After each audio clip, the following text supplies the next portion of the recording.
Welcome back for another week of Candy Tech Adventures. This week isn't an adventure, but the first product review that I wanted to get to. I finally got to it. Did a little magic, made some things happen. And our first review is of the camping fan that I found on Amazon. It doesn't officially have a name.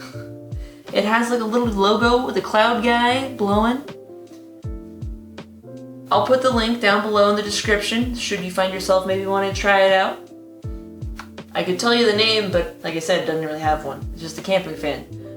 It's also used for multiple other things, which I'll get to.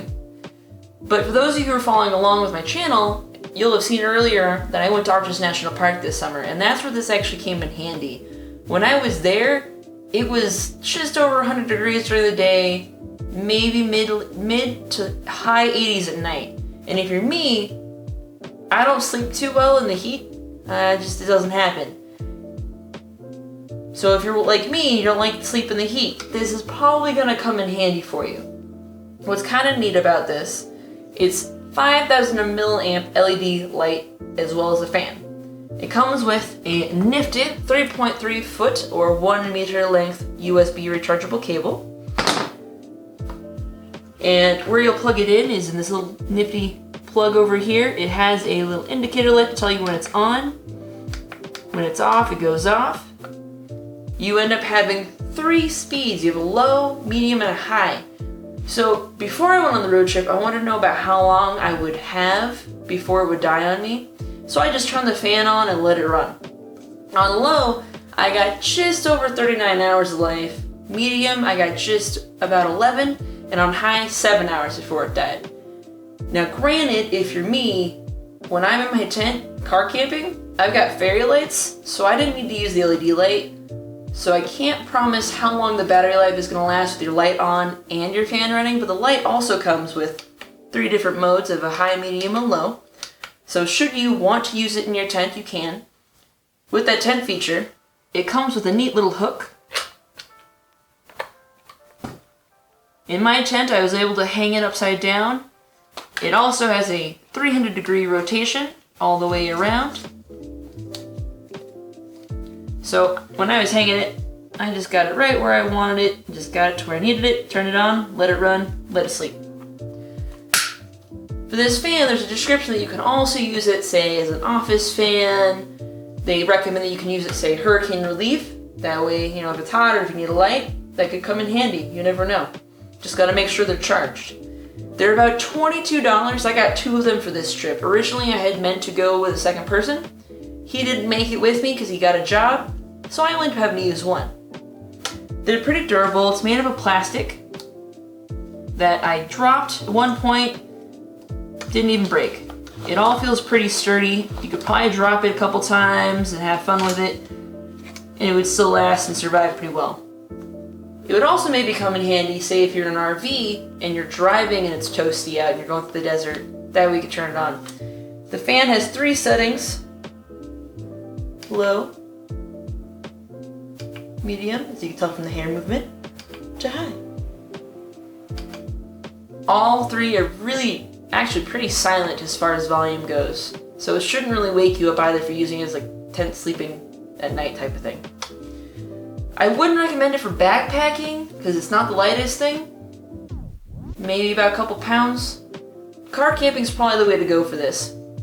The reason I was doing the research on the battery life is while I'm car camping, I don't necessarily want to have to worry about it. I do have a nice little solar panel that folds out and you can recharge things that way. I can do a product review on that later, which will be pretty nifty. Other little random feature that it comes with. In the back of the fan, there's a little circular divot, and it comes with these foam things. You can put it in here. On the Amazon, it recommends it, or assumes that you're going to use it for mosquito repellent if you're in your tent. But honestly, if the mosquitoes are in your tent, you've left your flap open probably too long, and you're going to have a whole other mess of problems that mosquito repellent might not help. My other recommendation, I guess, would be essential oils. If you're using it while you're car camping, you might have those with you, or if it's in your office, because, just place it in there, pop it in, turn it on, the things will flow. I haven't used it yet, but it is a feature that you can definitely check out. You can also technically mount it on a wall. On the back of it, it's got the wall hooks, should you want it, but really, I say just like that, move it around, do your thing, or hang it like I showed you guys with the hook. It just makes more sense to me. As you can tell though, it's a little chilly now than it was when I was using this on the road trip. Actually today in Albuquerque where I'm at now, it snowed all day, so yeah, I'm trying to stay warm. I probably won't be using this at all unless I'm using the light. Which I guess if you want to use it year round, the light's what you want during the winter, the fan is what you want during the hot season in the summer. I probably won't be using this for a little bit because it's too cold for a fan, and I have fairy lights in my tent for car camping. Overall, I'd probably give this like a 4 thumbs up. Actually, maybe a 5 thumbs up, especially for the price. It's only $22 for a fan. It definitely did its job. So, it's doing pretty great. It still runs, and nothing's broken on it. It's been in my tubs, it's been kind of tossed around, and it's still working and running. I'm gonna give this a 5-star review. If you're interested, again, in the description of this video, I'll put the link for the Amazon page, so if you want to try and use it for your own adventures, you can definitely do that. And that brings us to the conclusion of our very first product review. I'm hoping that it was informative enough to you guys. If not, down below in the comment section, go ahead and ask me any question you have, and I can hopefully give you any answer. Next week, we'll be back to another adventure, probably one last Alaska one, or might be, Yellowstone. Who knows? I haven't decided yet. We'll get to it though. We'll wrap it up now. Thank you guys for tuning in to Candy Tech Adventures.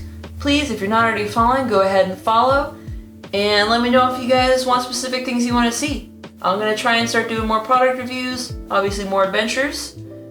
There's definitely going to be more to come, so please follow. And if also you like the photography stuff that I've done before, go ahead and check out my Instagram, Candy Tech Adventures. You can see some random things on there, my photography mostly, but a little bit of snippets of things. So, I'll catch you guys next week, Candy Tech Adventures.